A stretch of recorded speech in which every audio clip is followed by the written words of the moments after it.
या जगाला शांतीचा संदेश देणारे महात्मा गौतम बुद्ध, महात्मा बसवेश्वर, वारकरी संप्रदायाची पताका महाराष्ट्र व महाराष्ट्राच्या बाहेर नेणारे महान संत नामदेव महाराज, त्या काळात धर्ममार्तंडाच्या विरोधात दंड ठोकून बंड करणारे संत जगद्वंद्य जगद्गुरु तुकाराम महाराज, स्वराज्याचे जनक रयतेचे राजे छत्रपती शिवाजी महाराज, स्वराज्य रक्षक संभाजी महाराज, आरक्षणाचे जनक छत्रपती शाहू महाराज, तुकाराम महाराजांच्या विचारावर चालणारे, शिवाजी महाराजांची समाधी रायगडावर जाऊन स्वच्छ करणारे,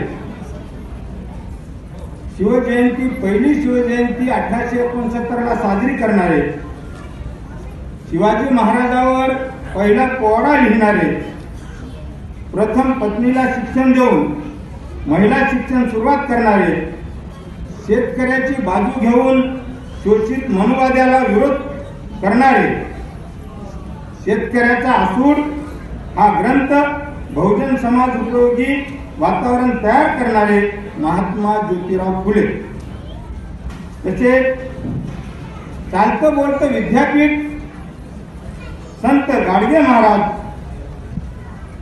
आपल्या खंडेरीच्या तालातून भजन म्हणून प्रवर्तन करणारे संत तुकडोजी महाराज, डॉक्टर बाबासाहेब आंबेडकर, शाहीर अण्णाभाऊ साठे, ज्या महामानवांनी या मानवाच्या उद्धारासाठी प्रयत्न केलेले आहेत त्या महामानवांना मी मानाचा मुद्रा करतो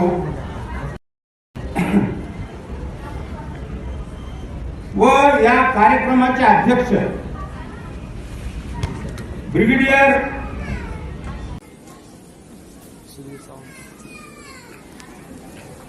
सुधीर सावंत साहेब,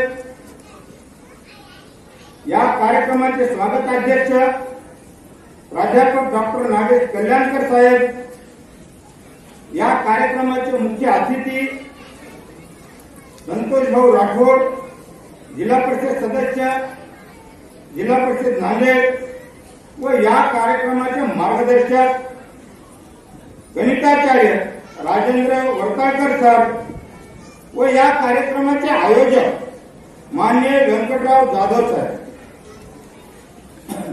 व येथे जमलेले पत्रकार बंधू आणि सर्व पुरस्कारकर्ते, शिक्षक बंधू, प्राध्यापक वर्ग व माझ्या माता भगिनींनो,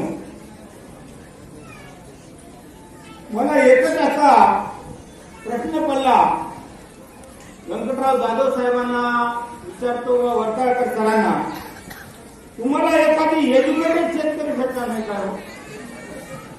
सुधारित पॅन्ट सूट घातलेला मध्ये त्याचा धोत्राच कसा घातला हे मला प्रश्न पडला. यानंतर मी या शिक्षण परिषदेचं महात्मा ज्योतिबा फुले शिक्षण परिषद जिल्हा नांदेड भव्य शिक्षण परिषद पुरस्कार सोहळा हा कार्यक्रम करणारे सर्व शिक्षक वृंद मी यांचं अभिनंदन करतो की माझ्यासारख्या साध्या सुध्या शेतकऱ्याला आपण कृषीरत्न पुरस्कार दिला.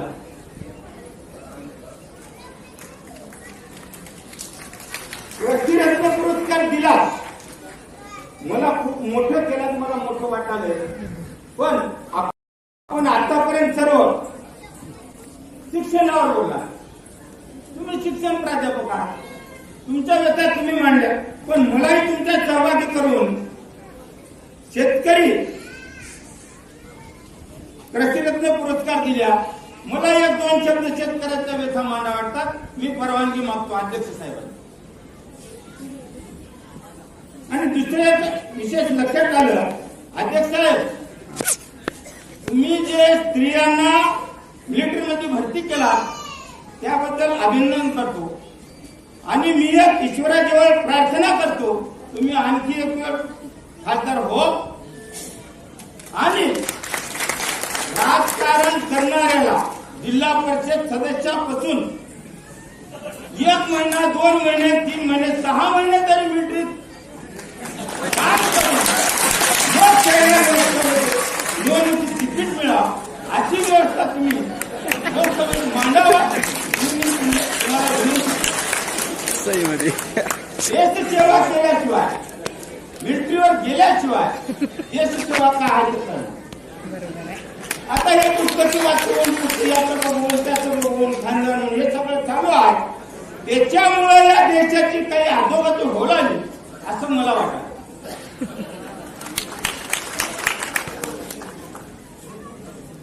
दुसरा प्रश्न राहिला आपण मला कृषीरत्न शेतकरी पुरस्कार दिला त्याबद्दल आणि माझं गुणवर्णन मी केलं आपण की बाबा 5 एकरचा 55 एकरचा झाला पण ते कसा झाला काय काय मेहनत करावं लागलं. माझी पत्नी माझा भाऊ माझी मुलं माझ्या सुना नातवंड हे सगळं शेतात असं मरमर करतात. मला एकट्याला पुरस्कार दिला म्हणजे हे माझा एकट्याचा पुरस्कार नाही माझ्या सर्व कुटुंबाचा माझ्या गावाचा पुरस्कार सर्व शेतकऱ्याचा पुरस्कार दिसतो. आता शासनाविरुद्ध आपण त्या शिक्षणाबद्दल बोललात बरं वाटलं मला खरं आहे ते बोललात आपण म्हणजे शासन कोणाचे असो कोणताही पक्ष असो आपण निर्भीडपणाने बोललात याबद्दल मी वडताळकर सरांचं अभिनंदन करतो. तसं त्या शेतकऱ्याविषयक मला तळमळीचा हाडाचा शेतकरी होऊन मला एक दुःख होते की बाबा शेती कसून करावं शेती जमून करावं सगळं शेती करावं पण मला लहानपणची आठवण येते त्या काळात शेतकरी एकदम सुखी होता. घरचं बियाणं होतं घरचं खत होतं पाट्याचं शेती पाट्याचं बिया खाली कमी पडलं शेजारच्या घरून आणत होत्या म्हणजे बाजारात जायची काही गरज नव्हती आणि विषमुक्त अन्न त्यावेळेला चांगलं मिळत होतं. आजच्या या सुजलाम सुफलाम देशाला या देशाचे शास्त्रज्ञ थोडं राज होतो नका या आईत खाऊ लोकांना पोचण्याकरता या संकरित वाण आमच्यापर्यंत आणून त्याचं उत्पादन करून जास्तीत जास्त उत्पादन करण्याचे आमच्यावर बडगा लागला. त्यामुळं अन्नधान्याचं उत्पादन पुष्कळ झालं मी मानतो त्याच्यात आपला देश स्वातंत्र्य झाला पण शेतकरी कुटुंब शेतकरी ज्या सुखा समाधानानं जगत होता त्या या रासायनिक प्रक्रियेमुळं रासायनिक खतामुळं औषधामुळं उत्पन्न वाढलं पण बाजारात भाव आला नाही शेतीमालाचा त्याच्यामुळे त्याचं उत्पन्न कमी झालं शेतकऱ्याचं त्याच्यामुळे शेतकरी आजकाल फाशी घ्यायला हे तुम्हाला मान्य करावं लागेल असं मी स्पष्ट बोलतो. बरं दुसरी गोष्ट बरं आणखी एक आनंद झाला साहेब 0 बजेट शेती आता करायला सुरुवात केली आणि सगळ्यांना करावं असं विनंती केली त्याबद्दल मला खूप चांगलं वाटलं. आपण मी 0 बजेट शेती करणं आवश्यक आहे त्यामुळे शेतकरी फाशी घेण्याचं प्रमाण कमी होईल आणि आता काटेक साहेब सांगल्याप्रमाणे आपल्या शरीराला जे रोग व्हावे ते रोग पण कमी होतील आपण सुखी समाधानाने जगताल अशी ईश्वरचरणी प्रार्थना. आता शेती खूप कसून करा अध्यक्ष साहेब राठोड साहेबांचं आपल्याबद्दल थोडं काय पण जुनी मंडळी आहे ज्या वेळेला एकभर कापूस निघाला 1974-75 शेतकऱ्यानं एकभर कापूस लावले आपले शेतकरी खात्याचे माणसं जसं सांगतात तशी मेहनत केले, उत्पन्न काढले. त्यावेळेला मी पण कापूस लावलो, उत्पन्न काढलो. आमच्या इथे जिनिंग होती त्या कवठेपाडच्या मिलमध्ये, त्या जिनिंगवर कापूस टाकल्या. पण त्यावेळेला कापसाचा भाव एका क्विंटलला 465 रुपये होता आणि सोन्याचा भाव 250 रुपये पडला. कापसाचा भाव 465 आणि सोन्याचा भाव 2.25. एक क्विंटल कापूस विकला तर शेतकरी 2 तोळे सोनं घेऊन येतो. आता काय परिस्थिती आहे पहा.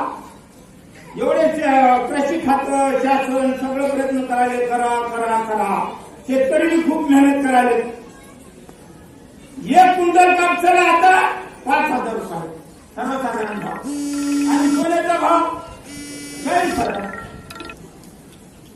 आता 2 तोळे सोनं जर घ्यायचं झालं, किती क्विंटल कापूस उत्पन्न करावं लागते?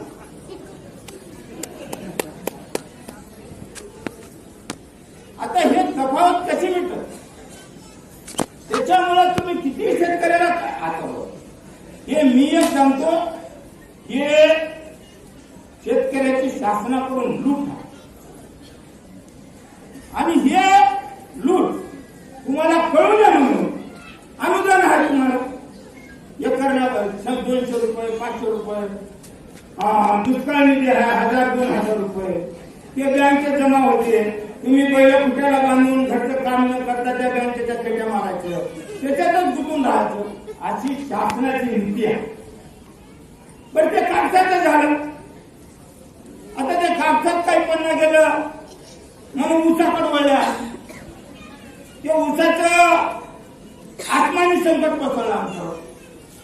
आता त्या पावसात कमी होऊन गेला. आम्ही 1100-1200 क्विंटल गुण काढणार त्यांनी. आता बेण्याला सुद्धा ऊस नाही, फक्त पावसामुळे हे आत्मानी संकट आलं. पण कापसावर हे सुलतानी संकट. आता कापसाचं झालं, ऊसाचं झालं, या दोघात काही मिळणं झालं ना, हाजीकडे मिळतो म्हणून हाजी पडवलं. हळद लावल्या, चांगली मेहनत केल्या. आमचे मित्र प्राध्यापक चौडेकर सर आहेत, त्याचा आमच्या शेत बाजूला हा दोघं चढावर मेहनत करतात. हळदी करवल्या. हळदीचा भाव सुरुवातीला 2011-12 सोनं 20,000 रुपये पडा आणि हळद 21,000 रुपये क्विंटल. म्हणजे 1 क्विंटल हळद विकल्या तर 1 तोळा सोनं येऊन 100 रुपये खर्चाला राहत होता. पण आता हळदीचा भाव 5,000 आणि सोन्याचा भाव 40,000. आता या तफावतीत शेतकरी किती मेहनत करा आणि कशावर यावं, हे मजा काही डोक्याच्या बाहेरची गोष्ट नाही. यावर कोणी शास्त्रज्ञ, तंत्रकार, शास्त्रीय माणसं कोणी असले तर मला समजून सांगावं. अशी हे शेती कशी जास्ती प्रकार असतात. मला वेळ दिले त्याबद्दल मी या संयोजकाचं अभिनंदन करतो, आभार मानतो. तो मी माझे 2 शब्द